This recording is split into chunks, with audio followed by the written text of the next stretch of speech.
Good evening, everyone.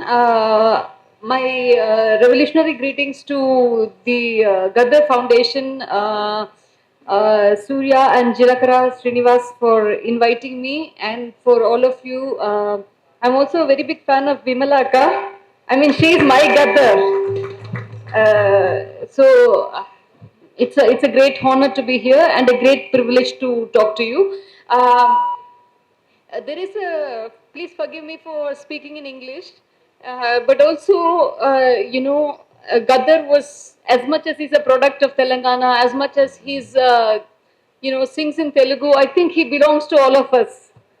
I think he belongs to everybody in India, and especially if you are a writer in India, if you are a poet in India, if you are trying to do any political work that infuses art inside India, I think you cannot forget Gaddar. You cannot stop to not think about him. So I wanted to share some of my thoughts about him today with you. Uh, the first, many things about Gaddar are very obvious. Obviously, he was born in a, poor laboring family, he comes from a Dalit background. He became a revolutionary voice, and, he founded all this artistic organization. He worked with the revolutionary movement. But for me, I want to talk today about two or three things that are very special for why we need to think about Gaddar today. The first thing is we are living in a culture where there is a complete silencing of all art. And it is not just, it's not just revolutionary art, it's not just Maoist art, it's not just Naxal, pro-Naxal art. There is a complete silencing, whether you're a stand-up comedian like Kunal Kamra, who is doing a show in Mumbai, or you're talking about, 100 crore Leica production, a movie like Empuran, that challenges and talks about what is happening in Gujarat, that talks about, the kind of the oppression of minorities or the killing of Muslims that happened. The next day there is ED raid, there is IT notice, there is, a clampdown. And what happened again with Kunal Kamra, we saw is that, they went and destroyed the venue, they filed cases everywhere. So what we are living in is like absolute, we are living in a culture of absolute fascism, where you see that even to create art or even to think about art, we face immediate repercussions, we face all these, and it doesn't matter in terms of the scale, if you are, a big budget movie, or you are a stand-up comedian, or you're doing poetry, irrespective of what you're working on, they are coming for you. And in this moment, we have to stop and think. I mean, what does Gaddar mean? I mean, what does his songs represent? He is somebody who got shot. He is somebody, the police were hunting down. He is somebody who could openly challenge. And in some ways, when we think of, the person of Gaddar, somebody singing these revolutionary songs, and in terms of equal brutality, and I think what we get from him, especially as writers outside Telangana or artists for outside Telangana, is this figure of immense courage. We know that when we think of Gaddar, we think of immense courage, a courage that can call out the state, a courage that can, is unwaveringly committed to the workers, to the peasant, and also to all kinds of oppressed people, a courage that, supports all kinds of rebellion. It's not a conditional support. And I think that these are questions that this kind of courage that we find in this art, I think is so important to keep revisiting.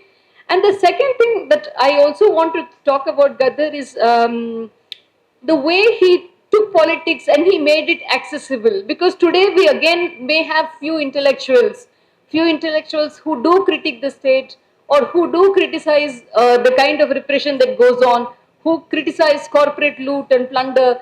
But whatever we do, there is also this big problem that, we are all prisoners of language. Like, I don't write in Tamil, I speak in English, which restricts the audience. And then you write essays or you do something and you're not accessible to people. I think that's a big problem. I mean, on the one hand, you speak to structures of power, but on the other hand, you are cutting your own access to the common people. And I think Gaddar exemplified its opposite, because all the ideas that he had, all his politics could go to the nerve center of what people were thinking. He was performing in the middle.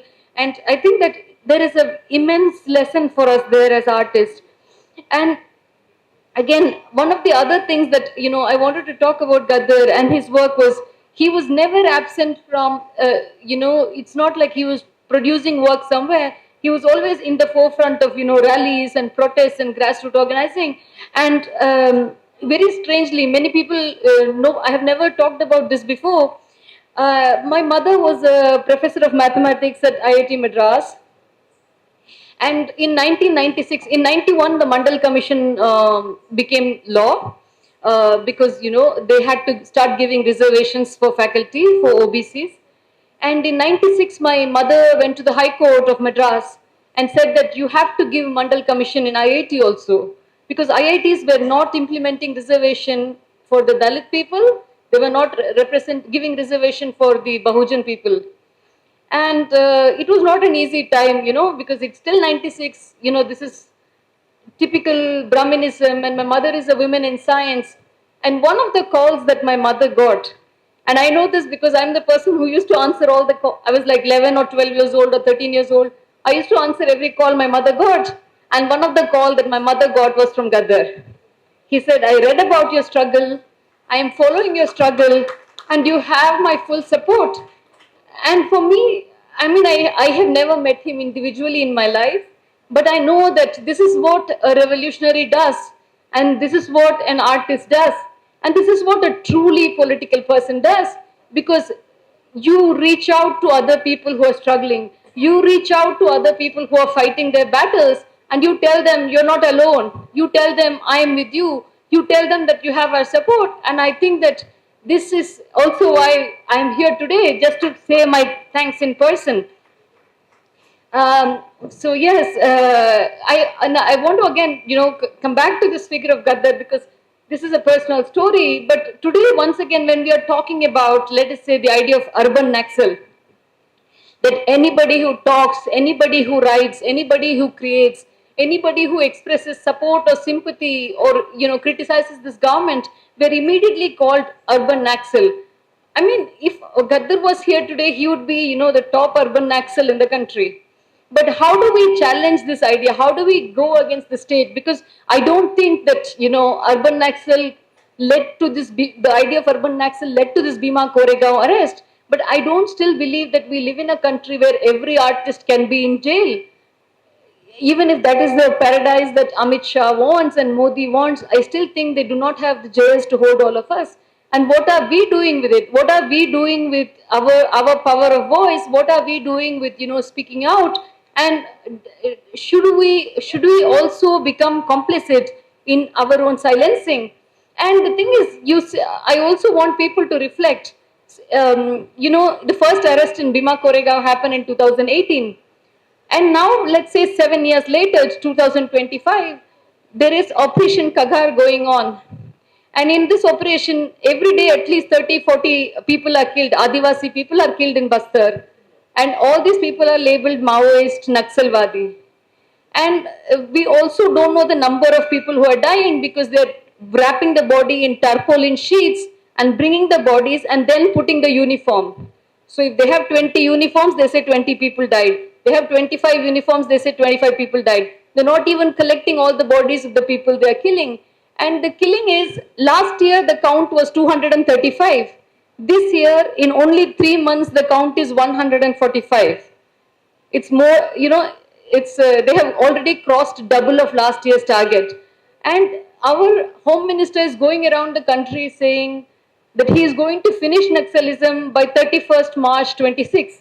So when we are seeing this kind of war against Adivasi people, when we are seeing this indiscriminate killing of Adivasi people, when Adivasi activists who live in Dantewada, who live in Bastar are saying that the women are facing extreme rapes by the paramilitary, when the Adivasi women of Bastar are saying that, please kill us with your bullets because we cannot face the rapes of the paramilitary, when we're seeing that small children are being shot down in the crossfire, when we are seeing every type of staged encounter, when we are also seeing that for every single person who is killed, it's become a system of bounty hunting.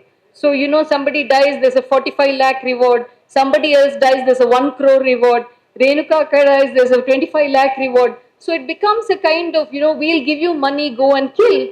So, and the question is, what do we do as writers?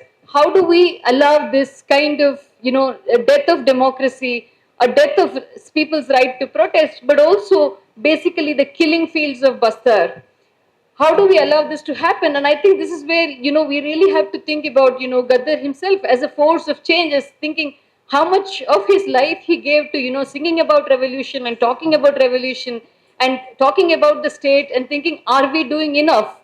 Um, and do we, do we become silent because we are being repressed, or do we continue to create art? Do we continue to talk to people?